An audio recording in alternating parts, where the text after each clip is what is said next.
नमस्कार दोस्तों, स्वागत है आपके अपने YouTube चैनल संस्कृत अड्डा पर। दोस्तों, आज की जो वीडियो इसमें हम करने वाले हैं आपका हरियाणा में जो टीचर एलिजिबिलिटी जो टेस्ट है TET-PET 2024 वाला, तो आपके एग्जामों के लिए महत्वपूर्ण जो क्वेश्चन है आज की वीडियो में हम यहाँ पर करने वाले हैं। सभी क्वेश्चन जो यहाँ पर महत्वपूर्ण रहने वाले हैं। और इनसे पहले वाली जो वीडियो थी इसमें हमने आपका जो कंप्लीट सिलेबस है वो भी कर लिया है, और इसके साथ ही जो प्रीवियस ईयर में जो एग्जाम हुए थे उनके जो क्वेश्चन पेपर है उनके क्वेश्चन वे भी जो हमने हल कर लिए हैं। तो प्रैक्टिस सेट जो हम यहाँ पर जो कर रहे हैं, और एक प्रैक्टिस सेट हमने कंप्लीट भी कर लिया है। इन सभी को अगर आप देखना चाहते हैं तो इसे आप हमारे चैनल की प्लेलिस्ट में जाकर देख सकते हैं। इसके अलावा महत्वपूर्ण अपडेट के लिए आप चैनल को सब्सक्राइब कर लीजिएगा। इनका लिंक आपको इस वीडियो के डिस्क्रिप्शन में मिल जाएगा, और आप हमारा जो टेलीग्राम ग्रुप है उसे भी आप ज्वाइन कर सकते हैं। और इसके साथ ही एक महत्वपूर्ण अपडेट रहेगी है, तो यहाँ पर कह सकते हैं कि दुख भरी खबर ही है।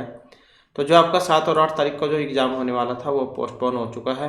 नई डेट कब जारी होगी फिलहाल जो है इसके बारे में कोई नोटिस नहीं आया है। तो मान के चलो कि क्योंकि ये जो पोस्टपोन जो हुआ है इसमें जैसे इसका चेयरमैन होता है शिक्षा विभाग का, तो उसकी क्या नियुक्ति नहीं हुई है। और उसकी जो नियुक्ति नहीं हुई है तो जो ये जैसे एग्ज़ाम होने थे, स्कूल सेंटर लॉट होने थे, या जो इसके लिए स्कैनर वगैरह चाहिए होते हैं बायोमेट्रिक वाले, तो वो सारा काम भी जहाँ भी रुका पड़ा है। तो क्योंकि वो शिक्षा विभाग की जब चेयरमैन की नियुक्ति होगी तो वही टेंडर जारी करेंगे, फिर आगे की प्रक्रिया शुरू होगी। कम से कम 15 दिन जो इस काम में लग जाते हैं। तो मान के चलो जब नियुक्ति होगी तभी इससे आगे की प्रक्रिया शुरू होगी। तो हो सकता है यहाँ पर ये इस महीने के लास्ट में या फिर जनवरी के पहले हफ्ते में आपका एग्ज़ाम हो। तो क्योंकि 15 दिन जो इस काम में लग जाते हैं। तो देखते हैं अब ये इसके बारे में क्या नई महत्वपूर्ण अपडेट जारी होगी। तो उसके लिए जो आप चैनल को सब्सक्राइब कर लीजिएगा, और टेलीग्राम ग्रुप जैसे आप ज्वाइन कर लीजिएगा, सभी फ्री ऑफ कॉस्ट हैं। और लेटर को अगर आप देखना चाहते हैं तो वो वाली वीडियो जो आपको हमारे टेलीग्राम ग्रुप पर मिल जाएगी, तो उसमें जाकर जो आप देख सकते हैं। तो हमारा जो यहाँ पर पहला क्वेश्चन रहेगा, ग्रवारोदति अपि दलती वज्रस्य हृदयम् पंक्ति किस कवि द्वारा रचित है। और सूक्ति जो एग्जाम में आती है, अपि ग्रवारोदति अपि दलती वज्रस्य हृदयम्, इस प्रकार से। तो इनमें से ये किन कवि के द्वारा रचित है, महर्षि वाल्मीकि, कालिदास, भवभूति या महर्षि बाणभट्ट। तो यहाँ पर जो इसका संबंध जो है महर्षि भवभूति जो उसमें से ली गई है ये। और महर्षि भवभूति जैन के द्वारा उत्तरामचरित ये लिखा गया है, और जिसमें जो है 7 क्या है अंक है। और उपजीविका का विषय तो आप समझ गए होंगे क्योंकि ये रामायण पर ही है। और वैदर्भी रीति है इसमें, और प्रसाद और माधुर्य जो इसमें गुण है। और यहाँ पर जो इसकी सूक्तियों की बात करें, क्योंकि सूक्ति ही महत्वपूर्ण है, यहाँ पर भी पूछी गई है। तो वज्रादपि कठोराणि मृदुनि कुसुमादपि गुणः पूजस्थानम गुणीषु न च लिंगम न च वह है तीर्थोत्कम च वहनि च नान्यता शुद्धि महर्थ है सत्ताम सद्भिः संगम कथम अपि पुण्यहीन भवति अपि ग्रावारोदति अपि दलति वज्रस्य हृदयम्। तो इस प्रकार की ये इसकी कुछ महत्वपूर्ण सूक्तियाँ हैं। और पत्तरिजा इसमें कौन कौन थे, तो इसमें श्री राम, सीता, लक्ष्मण, शत्रुघ्न, जनक, अष्टावक्र, और ये वशिष्ठ थे इसमें, वाल्मीकि, सौदातकी, दंडायन, लवकुश, चंद्रकेतु, दुर्मुख, शंभुक, कौशल्यानुदिति, ये वाले इसमें पात्र हैं।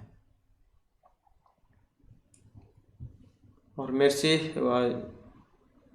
वाल्मीकि इनके द्वारा रामायण रचित है। आदि कवि इनको कहा गया है। इनके द्वारा जो रचित है रामायण उसे आदि काव्य कहा गया है। अनुष्टुप छंद में है, 500 सरक है, इसमें 7 कांडों में है। अगला क्वेश्चन आ जाता है यहाँ पर, नागानंदम नाटक जो है इसके नायक हैं जिमतवाहन, गरुड़, देवरात या फिर चारुदत्त। नागानंदम नाटक जो है इसके नायक।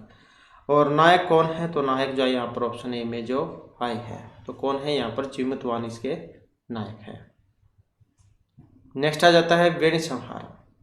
इस नाटक के रचयिता विशाखादत्त, भास, शूद्रक या भट्टना है। तो वेणी संहार जो नाटक है इसके रचयिता है, तो किन के द्वारा रचित है, तो जो भट्टनारायण हैं इनके द्वारा रचित है वेणी संहार। और ऋण संहार की अगर हम बात करें तो यहाँ पर 6 जो है यहाँ पर इसमें अंक है। कितने हैं? 6 इसमें अंक है।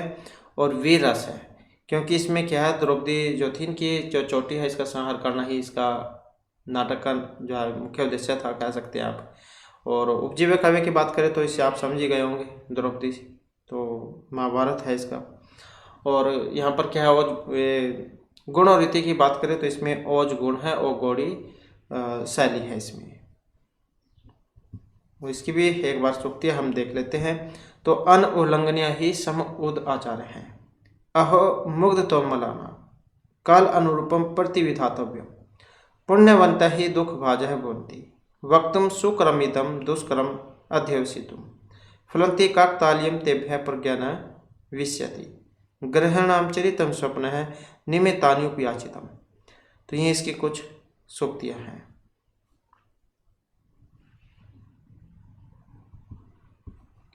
नेक्स्ट आ जाता है क्वेश्चन हमारा ग्रामीण से। तो यहाँ पर क्या इसमें ग्रामीण शब्द है। अब किस प्रत्यय का यहाँ पर प्रयोग हुआ है? ख इन इमनी चिया हुआ। तो ग्रामीण शब्द में किस प्रत्यय का यहाँ पर प्रयोग इसमें हुआ है? और इसमें प्रत्यय की बात करें तो ऑप्शन जो ए में है, ख जो यहाँ पर इसमें प्रत्यय का प्रयोग हुआ है। जैसे ये ग्राम शब्द है और फिर इसमें ख जो है यहाँ पर प्रत्यय हुआ है। नेक्स्ट आ जाता है क्वेश्चन हमारा कस्मिन चित। इस पद का संधि विच्छेद है कस्मिन प्लस में चित, कस्मिन चित, कस्मिंश्चित चित या किस्मिन चित। तो कौन से वाला संधि विच्छेद इसका बनेगा? तो यहाँ पर जो इसमें बनेगा ऑप्शन 3 वाला, तो कस्मिन प्लस में चित। अगला क्वेश्चन आ जाता है सतशास्त्री संहिता। ये किस ग्रंथ का नाम है? सतशास्त्री संहिता 1 लाख श्लोक। सतशास्त्री संहिता किसको कहा गया है? 1 लाख को ही कह देते हैं। तो ये रामायण, ऋग्वेद, महाभारत या अथर्ववेद। तो यहाँ पर जो हमारा आंसर है कौन सा रहेगा? ऑप्शन 2 वाला। तो महाभारत या महाभारत को ही कहा गया सतशास्त्री संहिता। और सबसे पहले जब ये भारत था, पहले जो है ये शुरू में प्रारंभ में सबसे पहले था जय, उस समय इसमें 8800 श्लोक थे। फिर ये भारत हो गया जिसमें 24,000 श्लोक हो गए। फिर ये महाभारत बन गया जिसमें 1 लाख श्लोक हो गए। और ये महर्षि कृष्ण देवपन जो वेदव्यास है इनके द्वारा रचित है। और पर्वों में हैं जिनकी संख्या कितनी है? 18 है। नेक्स्ट क्वेश्चन आ जाता है जातक माला। जातक माला के रचिता है मृत्युंग विद्यापति, कुमारिल भट्ट या फिर आर्यशोभ। तो जातक माला के रचिता इनमें कौन है? और इसमें हमारा जो यहाँ पर सी आंसर है ऑप्शन आएगा 4 वाला। तो ये जो आर्यशोभ जो है इनके द्वारा रचित है।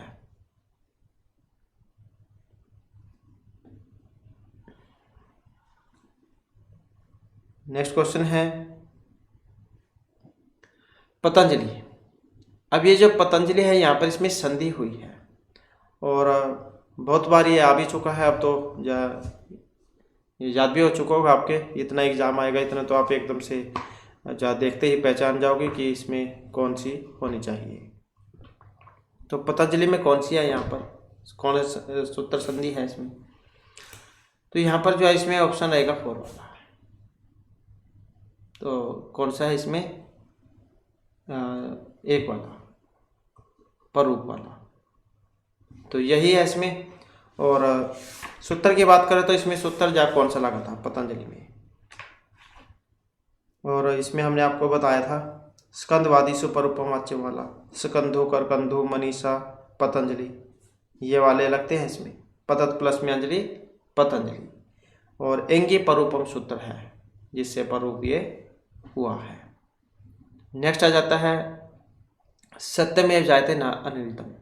सत्य की जो तो होती है, झूठ की नहीं। अब ये जो वचन है यहाँ पर किस ग्रंथ का है? ऐत्रेय, केन, ईशावास्य या मुंडक उपनिषद का। तो यहाँ पर हमारा जो इसमें से आंसर है ऑप्शन आएगा 4 वाला। तो ये जो मुंडक उपनिषद जो है इसका है।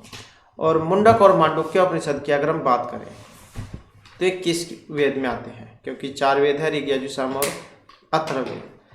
तो ये जो अथर्ववेद जो है इसमें ही आते हैं प्रश्नोपनिषद मुंडक और मांडुक्य उपनिषद। और एक ब्राह्मण है इसमें गौपद ब्राह्मण, और अरण्यक इसमें कोई नहीं है।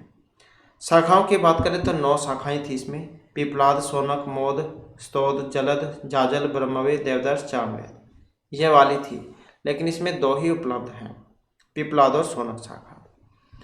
ऋत्विक वाला क्वेश्चन भी एग्जाम में आपको देखने को मिल सकता है। तो ऋत्विक कितने हैं इसमें?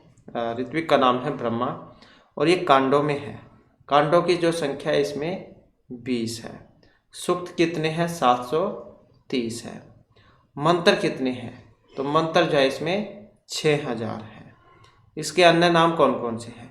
अशीर, संवेद, ब्रह्मवेद, वैश्यवेद, छंदोवेद, महिवेद। तो ये इनके अन्य नाम हैं। अगला क्वेश्चन आ जाता है हमारा भोक्ता से। भुज धातु है यहाँ पर, ये कौन सा लकार में यहाँ पर बना है? तो लिट, लेट, लुट या लोट लकार में। जैसे गणों की संख्या 10 होती है, इसी प्रकार से लकारों की संख्या भी 10 होती है। लट, लिट, लुट, लिट, लेट, लोट, लंग, लिंग, लुंग, लरी। लेकिन ये जो लेट लकार जो है इसका प्रयोग पहले होता था वेद में, लौकिक में इसका प्रयोग नहीं होता है, लौकिक संस्कृत में। तो ये भोक्ता जो यहाँ पर इसमें बना है, इसकी बात करें तो ऑप्शन बनेगा 2 वाला। लुट लकार जो इसमें बनता है, जैसे भू धातु में आपने रूप पढ़े होंगे, भविता, भवितार और भवितारा है, तो इसी प्रकार से इसके बनेंगे। नेक्स्ट क्वेश्चन है हमारा, शिक्षा वेदांग वेद पुरुष का कौन सा अंग है? तो हमने आपको पहले भी बताया था, वेद के जो अंग हैं ये 6 माने गए हैं। शिक्षा, कला, व्याकरण, युक्त, ज्योतिष और छंद। तो यहाँ पर ये शिक्षा की जो उत्पत्ति है वेद पुरुष के किस अंग से मानी गई है? मुख से, घ्राण से, पाद से या हाथ से? शिक्षा की। और शिक्षा घ्राणम तो वेदस्य है, तो कौन सा हो जाएगा? ऑप्शन 3 वाला, शिक्षा घ्राणम तो वेदस्य है। कल्प हाथ से, व्याकरण मुख से, निरुक्त श्रोत्र से, छंद पांव से, ज्योतिष चक्षु से उत्पत्ति हुई है। आचार्य यास्किन के द्वारा रचित है ये निरुक्त, इसमें आता है इनके बारे में। नेक्स्ट है, व्यंजन मात्र माना जाता है, अर्धमात्रिक, द्वि, एक या त्रिमात्रिक। तो व्यंजन माना गया है, और व्यंजन जो है इसको क्या माना गया है? तो अर्धमात्रिक यहाँ पर इसको माना गया है। नेक्स्ट क्वेश्चन आ जाता है चारुदत्त। अब चारुदत्त जो है पात्र है, सपनवादत्तम, रत्नावली, मृच्छकटिकम या मुद्रा राक्षसम। चारुदत्त पात्र है, तो किस में है चारुदत्त पात्र? और यह है मृच्छकटिकम में। और जो मृच्छकटिकम है महर्षि शूद्रक जो है इनके द्वारा रचित है, और अंक 6 में मृत्यु की वाली एक घटना होती है, तो जिसके आधार पर यहाँ पर इसका नाम जो है ये रखा गया था, मृच्छकटिकम। और ये जो मृच्छकटिकम जो है इसमें जो है अंकों के बारे में भी आपके आ जाता है। तो रूपक का दूसरा भेद है ये परकाण, और कितने अंक हैं इसमें? इनकी संख्या 10 है। श्रृंगारस है इसमें, क्योंकि इसमें चारुदत्त और वत्ससेना जो है इनके प्रेम के बारे में है, तो जहाँ पर प्रेम होता है तो वहाँ पर श्रृंगारस होता है। प्रसाद गुण है इसमें, लाठी रीति है और कैस की वृत्ति है। मैत्रेय यहाँ पर इसके विदूषक हैं, और इसके भी एक बार हम जो सूक्तियाँ हैं वो देख लेते हैं। सुखम ही दुखानी अनुभूया शोभते, रत्नम रत्न चमकस्ते, निश्चंद्र आतप हैं भवती, निर्धनता पर काम परम षष्ठ महापातकम, सर्वत्र आर्जवम शोभते, अपायेषु तडागेषु बहुतरम उदकम भवती, स्त्रियो ही नाम खलु एत निसर्गादेव पंडिताः, न युक्तम परकल्तर दर्शनम, अलप क्लेशम मरणम दारिद्र्यम अनंत कम दुखम, पुरुषेषु न्यासः निक्षेप्यन्ते न पुनर्गहेषु, मूले छिन्ने कुतः पादपस्य पालनम, न कालम अपेक्षते शनि है। तो ये इसकी कुछ महत्वपूर्ण सूक्तियाँ हैं। और कंप्लीट क्वेश्चन अगर आप देखना चाहते हैं तो जितने भी आपके ये काव्य नाटक ऋषि मुनि हैं इन सभी के जीवन परिचय, ये अलग अलग क्वेश्चन जो हमने किए हुए हैं तो आपको हमारी पुराने वाली वीडियो में मिल जाएंगे। अगर आप अलग अलग इनको पढ़ना चाहते हैं तो वहाँ पर जाकर आप इन्हें पढ़ सकते हैं। इसके बाद है ऋग्वेद जो है इसके ऋत्विक कौन है, अभी हमने आपको बताया था। तो जैसे यहाँ पर ये 4 वेद हैं, इनके सभी के ऋत्विक अलग अलग होते हैं। तो ऋग्वेद का जो ऋत्विक है इसका क्या नाम है? ऋग्वेद के जो ऋत्विक है इनका नाम होता है और अथर्ववेद वाले का भी हमने पढ़ा ब्रह्मा, और सामवेद वाले का उद्गाता, और फिर यजुर्वेद वाले का अथर्ववेद। तो इस प्रकार से यहाँ पर सभी के जो ऋत्विक हैं ये अलग अलग हैं। नेक्स्ट क्वेश्चन आ जाता है हमारा तव लकार है। अब इसमें जो है यहाँ पर संधि हुई है। अब संधि कौन से वाली है इसमें? यण है, परूप है, गुण है या अयादि है? तो किस संधि का जो है यहाँ पर इसमें प्रयोग हुआ है? संधि की बात करें तो इसमें बनेगा ऑप्शन 3 वाला। तो गुण संधि जो है उसका रूप है ये। और कौन सा करता है गुण संधि, कौन सा गुण संज्ञा करता है? अदेंग गुण से गुण संज्ञा और आद गुण से गुण होता है। इसके अगर हम संधि विच्छेद की बात करें तो तव प्लस में लरीकार है, ये होगा इसमें। तो उसके बाद बनेगा तव लकार है गुण संधि में। जैसे उप प्लस में इंद्र हैं, गंगा प्लस में उद्गम, और कृष्ण प्लस में रिद्धि ही, कृष्णार्ध ही रूप बनता है। इसी प्रकार से तव प्लस में लरीकार है। तो ये जो है इसी के ही रूप हैं। इसके अलावा गुण संधि में ही हर ही है और हर ई है, ये वाला भी बनता है, लेकिन इसमें सूत्र लोपे साकलस से ये वाला हो जाता है। इसी प्रकार से विषण वी है और विषण ई है रूप बनता है, क्योंकि ये विकल्प से बनते हैं। नेक्स्ट क्वेश्चन है हमारा समारंभ। समारंभ की अव्यय संज्ञा करने वाला जो सूत्र है यहाँ पर कौन सा है? और ये जो है ये आपका जो अव्यय प्रकरण है तो ये उसमें है, अव्यय प्रकरण में। और यहाँ पर इसकी अव्यय संज्ञा करने वाला सूत्र तो इसमें जो ऑप्शन 4 वाला माना गया है, कृन में जनता है ये वाला। और क्या करता है ये कृन में जनता है? जो कृत प्रत्यय मकरांत और एजंत हो तदंत शब्द रूप अव्यय संज्ञा को समारंभ समारंभ, तो ये इसका रूप है। और इसके अलावा हमने जो यहाँ पर अन्याय है इनके बारे में भी जहाँ हमने पढ़ा था, स्वरादि निपातव्यम, ये भी आपका अव्यय संज्ञा करने वाला ही यह सूत्र है। और इसके अलावा जो तदिच्च असर्वविभक्ति ही, ये भी आपका अव्यय संज्ञा करने वाला ही है। और कत्वा तो सून कसून, ये भी जो आपका अव्यय संज्ञा करने वाला ही है। और अव्यभावश, ये अव्यभाव जो है समास उसमें भी करता है अव्यय संज्ञा, क्योंकि अव्यभाव समास अब वही है, सुर में अव्यय उपसर्ग होते हैं उसमें।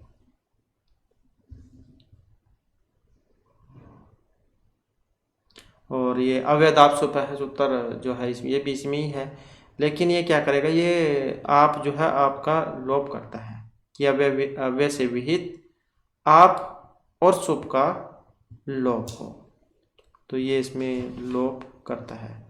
तो यही है इसके कुछ ही।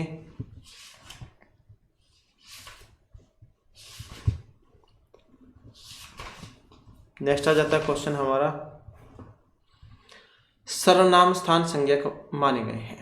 अब सर्वनाम स्थान संज्ञक इनमें कौन से वाले हैं? सर्वनाम स्थान संज्ञक की बात करें तो ऑप्शन बनेगा 3 वाला। 3 वाला नहीं है इसमें, सर्वनाम स्थान संज्ञक जो है इसमें, तो इसमें ये 3 वाले हैं, सु अवजस अम अव, तो ये है सर्वनाम स्थान संज्ञक। और ये सुबंत कितने होते हैं? सुबंत 21 होते हैं। कौन कौन से? सु अवजस अम अवसस टाभ्याम भीस गेभ्याम भ्यस कसिभ्याम भ्यस गस ओ आम गी ओ सुप, तो ये वाले। नेक्स्ट आ जाता है कारक। आसान है, कारक कितने होते हैं? तो कितने होते हैं कारक?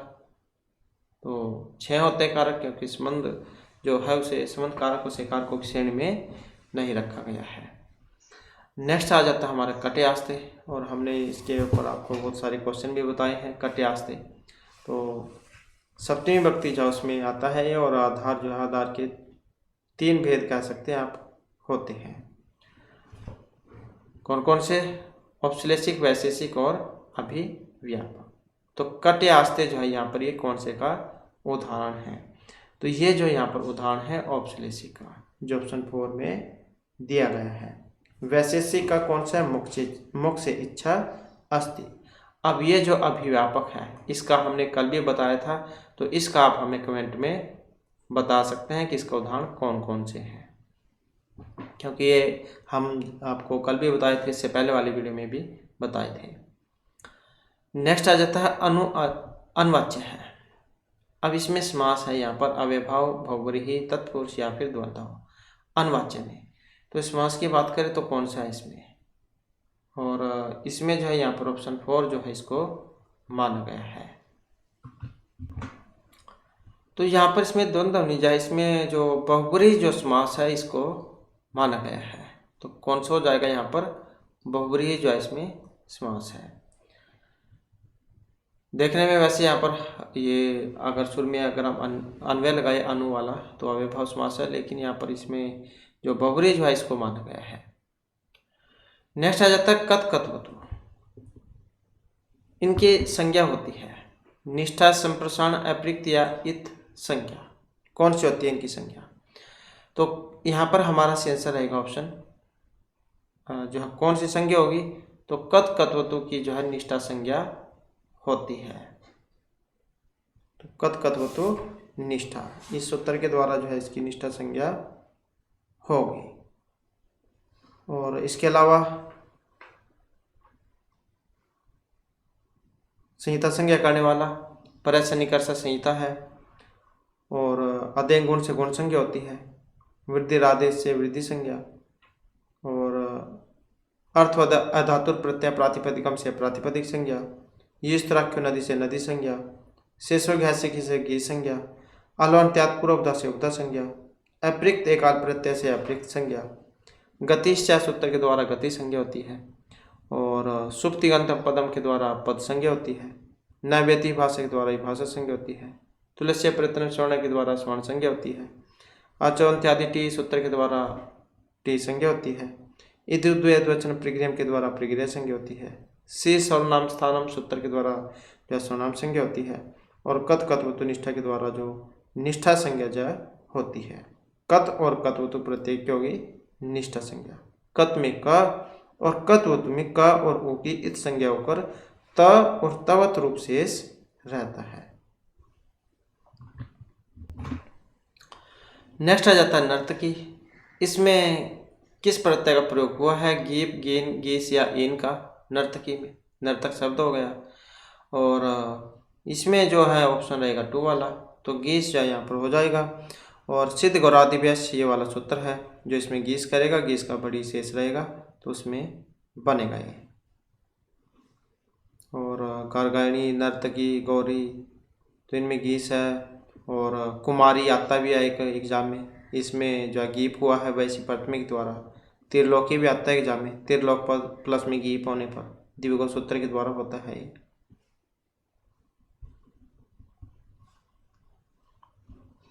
और इसके अलावा एक ये भवंती, पचंती, दिव्यंती भी आया हुआ था एग्जाम में, वो भी सूत्र उसमें लगा था। और ये गीन भी होता है, नारी जो शब्द रूप है उसमें नर शब्द में गीन होकर बनता है, और नरी नरियो ब्रिटिश सूत्र के द्वारा। और एक युवती रूप भी आता है, युनास्तिक सूत्र लगता है इसमें, ती प्रत्यय करता है ये युवन शब्द और ती प्रत्यय होने पर। इसके बाद ये त्रिलोकी आ गया है, यहाँ पर देख सकते हैं आप। स्त्री प्रत्यय करने वाला जो इसमें सूत्र है यह है चाहे द्विगु हो उगित चाहे या वो तो गुण वचनात्। तो यहाँ पर जो इसमें कौन सा रहेगा, तो त्रिलोकी में चाहे कौन सा सूत्र जो करेगा, तो द्विगु सूत्र है ये वाला, तो यही क्या है गीप इसमें करेगा।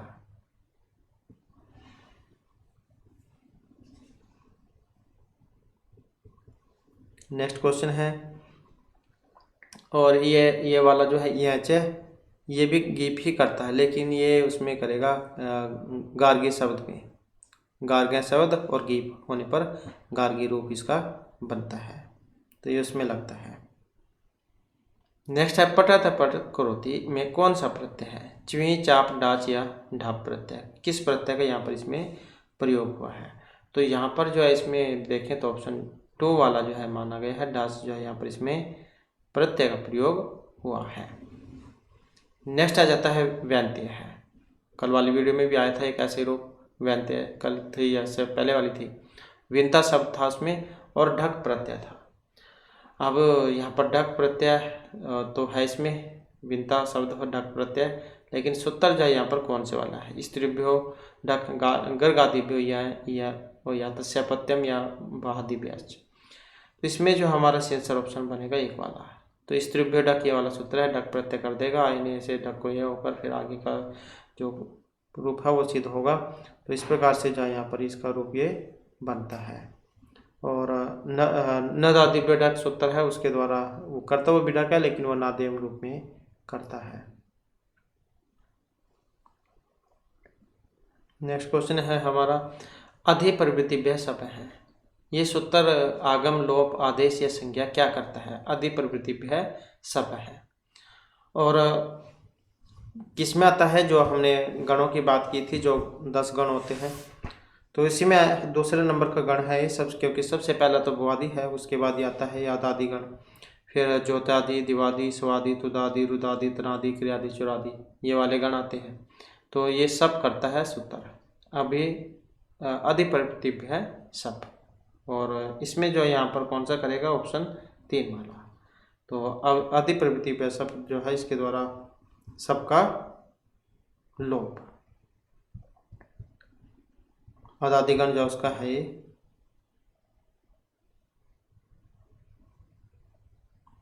नेक्स्ट आ जाता है अर्धातुक संज्ञा करने वाला सूत्र कौन सा है, सर्वधातुक अर्धातुक हो प्रोक्सेलिट, अर्धातुक कस्य विलेड़ादे या लिट से अर्धातुक संज्ञा करने वाला सूत्र है इसमें। अब जो यहाँ पर ऑप्शन 4 में दिया गया है, तो ये जो लिट से जो आया है यहाँ पर, इसके द्वारा। नेक्स्ट आ जाता है लुट लकार कहाँ पर होता है, अंधतन भूत में, सामान्य भूत में, अंधतन भविष्य में या सामान्य भविष्य में। तो लुट जो लकार है ये होता है, तो कहाँ पर होता है लुट लकार। और जैसे कि हमने पढ़े थे 10 गण होते हैं, इसी प्रकार से 10 लकार होते हैं। तो यहाँ पर जो ऑप्शन 2 जो है इसको माना गया है, लुट लकार जो है अंधतन जो भविष्य है उसमें लगता है। अंधतन लुट ये वाला सूत्र है, लुट लकार करता है, भविता वाला रूप चलता है इसका, भविता भवितारो भवितारा है। वर्तमान लट के द्वारा लट लकार होता है, भवती भवता भवंती वाला रूप जो चलता है। प्रोक्ष से लिट के द्वारा लिट लकार होता है, भभू वाला रूप बनता है इसका। और लिट में तो आप समझ गए होंगे, भविष्यत वाला चलता है, भविष्यति भविष्यता भविष्यंती वाला। और लेट लकार का प्रयोग आगे पहले हो तथाविध में, अब तो होता नहीं है। लोट लकार ही आज्ञा देने में आता है, लोट से सूत्र लोट लकार करता है, भवतु भवतु भवता भवंतु वाले रूप चलते हैं इसमें। और लंग लकार जो ये भूतकाल में है, अंधतने लंग ये वाला सूत्र है जो लंग लकार करता है, अभवत अभवताम अभवन, इस प्रकार से बनते हैं इसके। विधिलिंग जो ये चाहिए अर्थ में होता है, विधि निमंत्रणा, इस प्रकार का एक सूत्र है जो यहाँ पर विधिलिंग लकार करता है इसमें। और लुंग 6 सूत्र के द्वारा लुंग लकार होता है इसमें, अभूत रूप बनता है इसमें। और लिंग लकार की बात करें तो हेतु हेतु मद भावार्थ में है, मतलब लिंग निमित्त लिंग क्रियातिपत्व ये वाला सूत्र है जो लिंग लकार करता है। इसमें अभविष्यत अभविष्यता में अभविष्य इस प्रकार के रूप बनते हैं। तो यहाँ पर जाइए अंततन भविष्यत है लोट लकार में। इसके बाद आ जाता है अपशब्द, ये पुलिंग, स्त्रीलिंग, नपुंसकलिंग या अव्यय कौन सा वाला है, तो यहाँ पर जो इसको क्या है स्त्रीलिंग माना गया है। नेक्स्ट आ जाता है यहाँ पर सत्कार्यवाद। अब सत्कार्यवाद जो इसे स्वीकार करता है, और वेदांत दर्शन, सांख्य, न्याय, मीमांसा दर्शन, तो कौन स्वीकार करते हैं। और हमने जो आपको बताया भी था इसमें पहले, जब हम ये पूरा ओल्ड पेपर जो कर रहे थे शायद उसमें बताया था आपको कि ये जो दर्शन शास्त्र जो है इसको 2 भागों में बांटा गया था, आस्तिक और नास्तिक में। नास्तिक जो है इसमें होते हैं ये 4 भाग दर्शन, बौद्ध दर्शन और जैन दर्शन नास्तिक वाले में। और जो आस्तिक दर्शन जो थे इसमें न्याय दर्शन था, इसमें वैशेषिक दर्शन था, सांख्य दर्शन, योग दर्शन, मीमांसा दर्शन और वेदांत दर्शन, ये आस्तिक वाले में थे। जो वेदों को मानते थे आस्तिक, नहीं मानते थे तो नास्तिक। अब जो यहाँ पर ये सत्कार्यवाद की जो बात हुई है इसमें, इसको कौन स्वीकार करता है? तो इसको जो यहाँ पर स्वीकार करते हैं सांख्य दर्शन, जो ऑप्शन 3 में दिए गए हैं। सांख्य जो यहाँ पर दर्शन है, इन पर सांख्य सूत्र जो इसके रचयिता है ये कपिल मुनि है, और ईश्वर कृष्ण की सांख्य कारिका है, और वाचस्पति मिश्र टीका सांख्य तत्व कौमुदी है। नेक्स्ट आ जाता है व वर्ण। व जो वर्ण है ये दंतोष्ठ है, ओष्ठ है, कंठोष्ठ है या फिर मूर्धन्य है व, और ये है आपके उच्चारण स्थान। उच्चारण स्थान कौन कौन से हैं? जैसे अकुह विसर्जनम कंठ, इच्युषनम तालु, ऋतुषनम मूर्धा, लिरितुलसनम दंता, ओ पद्यमानम ओष्ठौ, यम गणनम नासिका, एदयतो कंठतालु, ओदयतो कंठोष्टम, वकारस्य दंतोष्टम, झियोमूलस्य झिमूलम। अब ये वा का उच्चारण कौन से वाला है? तो कौन से वाला होगा?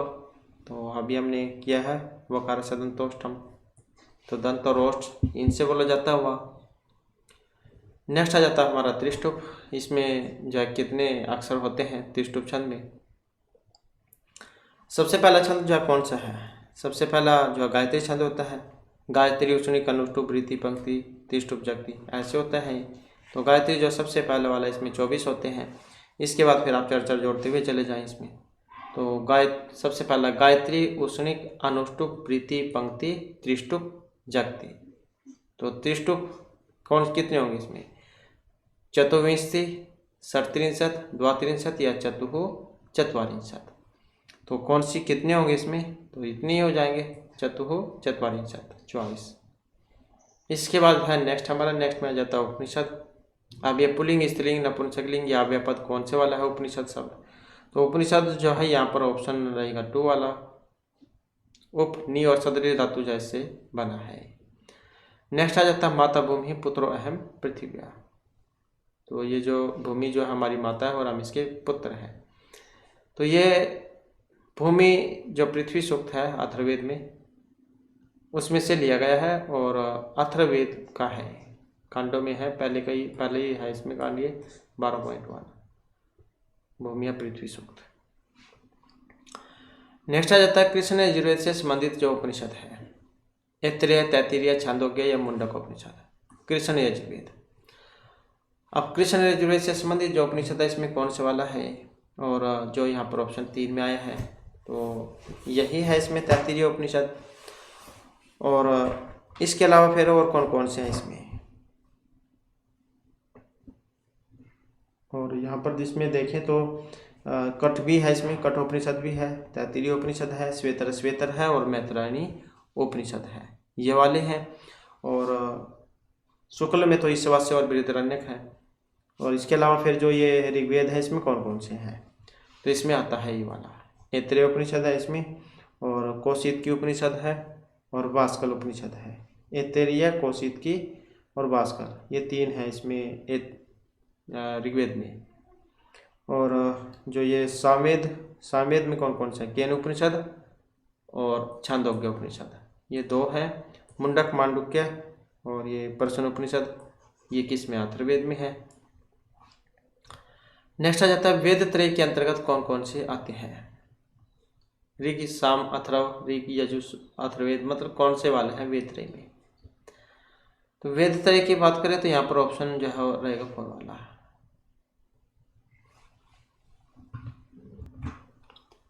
तो यही आ जाएंगे फिर इसमें। नेक्स्ट आ जाता है दीपशिखा।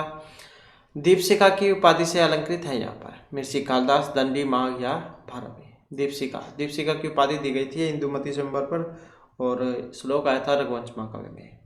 तो यहाँ पर देखें तो इसमें जो ऑप्शन कौन सा बनेगा? 1 वाला हो जाएगा। माघ को कौन सी दी गई थी? माघ को दी गई थी घंटा माघ की, और भारवी को आधपत्तर की। नेक्स्ट आ जाता है खंडन खंड खाद्य। इसके रचयिता है पंडित जगन्नाथ, हर्षवर्धन, श्रीहर्ष या फिर धनंजय। तो कौन है? और इसके जो है यहाँ पर जो श्रीहर्ष है इनको माना गया है। अगला क्वेश्चन आ जाता है लघुत्रयी। अब जो लघुत्रयी है इसके अंतर्गत आते हैं, अब कौन कौन से आते हैं लघुत्रयी में? और एक बृहत्त्रयी होता है, एक लघुत्रयी होता है। तो लघुत्रयी में है यहाँ पर। लघुत्रयी की बात करें तो ऑप्शन 3 वाला है। रघुवंश, कुमारसंभव और मेघदूतम में श्री कालिदास को जाना जाता है लघुत्रयी के लिए, क्योंकि उन्हीं क्या है तीनों ही। और जो बृहत्त्रयी फिर इसमें किरातोच्चयम, शिशुपाल और नैषधीयतम ये वाला जाते हैं, तो ये बृहत्त्रयी में है। नेक्स्ट आ जाता है अर्पिता शक्ति, ये मानी जाती है। अभेदा, व्यंजना, लक्षण या तात्पर्य, कौन सी वाली? तो इसमें जो है ऑप्शन रहेगा 2 वाला, लक्षणा को। नेक्स्ट आ जाता है एक है त्रीणी जयति जगंती कुसुमायुत है। हरतापि तनुम यस्य शंभुना न बलम हरितम। तो ये जो यहाँ पर श्लोक जो है इसमें अलंकार पूछा गया है, और क्या इसमें कहा गया था? तो फूलों के अस्तर वाला यह कामदेव अकेले ही तीनों लोगों पर विजय प्राप्त करता है। स एक त्रीणी जयति जगंती कुसुम आयुध है। कुसुम किसके कहते हैं? तो फूलों कह देते हैं, आयुध जो बाण है। तो फूलों के अस्तर वाला वह कामदेव अकेले ही तीनों लोगों पर विजय प्राप्त करता है। हरता भी तनुम से शंभुना बलम हरितम, और जिसके शरीर का हरण करते हुए भी जो शंकर है इन्होंने शक्ति का हरण नहीं किया, कि फूलों के अस्तर वाला वह कामदेव अकेले ही तीनों लोगों पर विजय प्राप्त करता है, और जिसके शरीर का हरण करते हुए शंकर ने शक्ति का हरण नहीं किया। तो यहाँ पर जो है इसमें क्या बतलाया गया है? विशेष उक्ति के बारे में।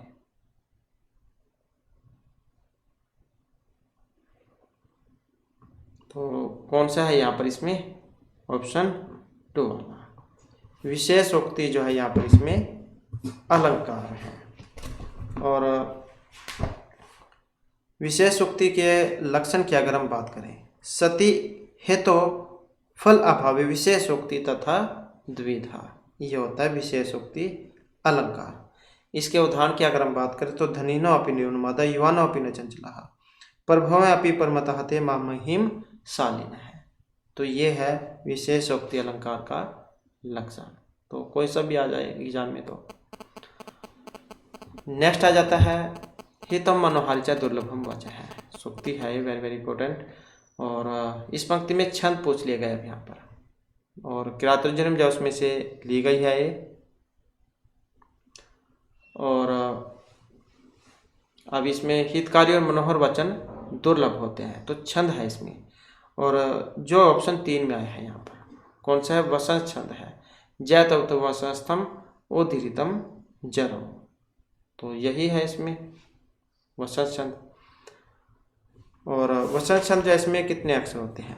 तो अक्षरों की संख्या इसमें 12 होती है। नेक्स्ट आ जाता है जीवमूल्य। अब जीवमूल्य का आगे एक उपपद्यमान होता है, एक जीवमूल्य होता है। अब जो यहाँ पर जीवमूल्य जो है इसके बारे में पूछा गया है। तो जीवमूल्य की अगर हम बात करें तो यहाँ पर जो ऑप्शन बनेगा 1 वाला। तो ये का खा जो है इनको कहा गया जीवमूल्य। और अगर उपपद्य माना जाए तो ये प फा जो है ये उपपद्यमानीय होते हैं। नेक्स्ट आ जाता है पितरों। अब इसमें समास है। समास कौन से वाला है? ये अब द्वंद्व तो है ही, इसमें द्वंद्व है, क्योंकि द्वंद्व जो समास है उसके भी जो 3 जो भेद हैं ये होते हैं। कौन कौन से होते हैं 3 भेद? इतरेतर, समाहार और एक शेष द्वंद्व समास, यही हैं तीनों। अब इतरेतर द्वंद्व समास का उदाहरण कौन सा है? शिवकेशु, जहाँ द्वंद्व में आए हुए दोनों पदों का अपना अलग अलग अस्तित्व होता है, तो वहीं पर होता है शिवकेशु। समाहार की बात करें तो कहाँ पर होता है? तो जिस समास में आए हुए पद अपना अर्थ बतलाने के साथ साथ समूह या समाहार का बोध कराते हैं, तो वहीं पर होता है समाहार द्वंद्व समास। पाणिपादम, पाणिच पादव च तेषां समारः है। और एक शेष द्वंद्व कहाँ पर होता है? जिस द्वंद्व समास में 2 या 2 से अधिक पदों में से अकेला ही शेष रहता है, तो वहीं पर होता है एक शेष द्वंद्व समास। तो ये पितरों जो है किसका उदाहरण है? इसी का उदाहरण है पितरों, माता च पिता च। तो कौन सा हो जाएगा? ऑप्शन 2 वाला। तो यही है इसका उदाहरण। नेक्स्ट आ जाता है चित्रकूट। समस्त पद का जो यहाँ पर विग्रह जो है कौन से वाला बनेगा? चित्रकूट का। और यहाँ पर इसमें देखें तो कौन से वाला बनेगा? ऑप्शन 4 वाला हो जाएगा। चित्रा गाँव है यश स, या चित्रा गाँवो यश स, चित्रजस गोजस। समास कौन सा है इसमें? बहुब्रीहि समास है। नेक्स्ट आ जाता है कर्तृकर्मणो कृति। सूत्र विधायक है यहाँ पर। चतुर्थी, षष्ठी, पंचमी या फिर सप्तमी वाला। कृति क्रमणो कृति है। तो इसमें देखें तो कौन से वाला है इसमें, तो षष्ठी विभक्ति जो उसी का है, कृति क्रमणो कृति है। अब इसके कई बार उदाहरण आ जाते हैं एग्जाम में कि कृदंत शब्दों के कर्ता और कर्म में षष्ठी होती है। शिशोरोदनम आ गए, जैसे रजस्य प्राप्ति ही, राक्षसा नाम घात है, तो यही है इसका। नेक्स्ट आ जाता है क्वेश्चन हमारा जिगर्ती में। इसमें मूल धातु कौन सी है, ग्रा, जिगर, घ्राण या जिगर्ती कौन सा है। तो यहाँ पर जो है इसमें ऑप्शन रहेगा एक वाला, तो घ्रा धातु है सुंगने अर्थ में। इसके बाद है अनेक अर्थों का बोधक, जो यहाँ पर अलंकार है अनुप्रास, श्लेष, यमक या रूपक कौन सा होता है। अनेक अर्थों का बोधक अलंकार तो कौन सा होता है इसमें, और इसमें रहेगा ऑप्शन 3 वाला, श्लेष अलंकार। और जो ये श्लेष अलंकार है इसका लक्षण क्या होता है, इसका लक्षण यही होता है कि श्लिष्टे पदे अनेकार्थाब्दानि श्लेषिष्यते, मतलब जहाँ पर शब्द एक होगा और उसके अर्थ जो वो बहुत सारे होंगे। प्रतिकूलता मुपते ही विधौ विफलतमेति भवसंता अवलंबना दिन भर त्रिभुवन प्रतिशत कर सहस्त्रमापी, जैसे इसमें ये विधौ शब्द आया था। भाग्य भी है इसका मतलब चंद्रमा भी है, ये शब्द एक ही है। तो जहाँ पर ये शब्द एक होगा उसके अर्थ अनेक होंगे, तो वहीं पर होगा श्लेष। नेक्स्ट आ जाता है वाक्ल है। अब इसमें कौन सा समास है, अव्यभाव है, द्वंद्व है, बहुव्रीहि या तत्पुरुष कौन से वाला है। तो इसमें देखें तो यहाँ पर जा तत्पुरुष समास इसमें माना गया है। नेक्स्ट आ जाता है गौड़ बहु। इसके जो रचित हैं वाक्पतिराज है, बुद्ध, स्वामी है, मुरारी, पुष्पदंत। तो इसके जो यहाँ पर कौन है, और यहाँ पर हमारा इसमें सी आंसर है ऑप्शन 1 वाला। तो गौड़ बहु के कौन है, वाक्पतिराज, तो इन्हीं को माना गया है।